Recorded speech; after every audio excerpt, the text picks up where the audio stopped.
Welcome back to Anita's yummy kitchen. ఈరోజు పండుమిర్చి chicken fry చేసుకుందాం. ఒక మిక్సీ జార్లోకి చిన్నుల్లిపాయలు, అల్లం ముక్క, బాదం, పిస్తా, జీడిపప్పు, 4 లవంగాలు, 4 మిరియాలు, కొంచెం చెక్క, 4 పండుమిర్చి వేసుకొని ఇలా పేస్ట్గా చేయాలి.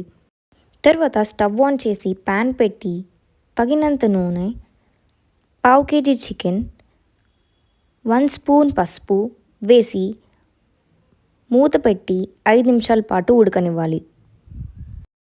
ఈ పండుమిర్చి చికెన్ తినడం వల్ల కోల్డ్ ఉన్న వాళ్ళకి చాలా త్వరగా తగ్గిపోతుంది. మీరు కూడా ఒకసారి ట్రై చేసి చూడండి. దీనిని ఇక్కడ చూపించే విధంగా నీట్గా ఫ్రై చేసుకోవాలి. మనం ముందుగా చేసుకున్న పండుమిర్చి పేస్ట్ని దీనిలోకి వేసి ముక్కలకి పట్టేలాగా బాగా కలపాలి.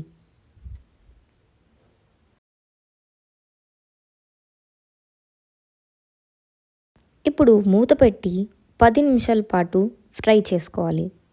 మూత తీసి 1 స్పూన్ సాల్ట్, 1 స్పూన్ ధనియా పొడి వేసి బాగా మిక్స్ చేయాలి.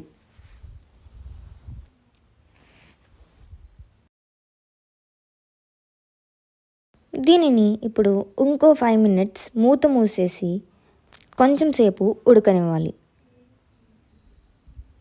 ఇది ఎంత యమ్మీగా ఉంటుందో అసలు.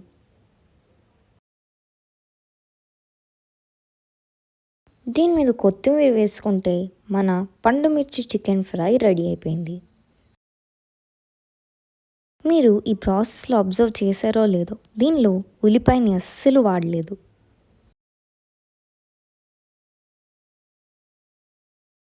Please do subscribe to my channel and don't forget to like and share.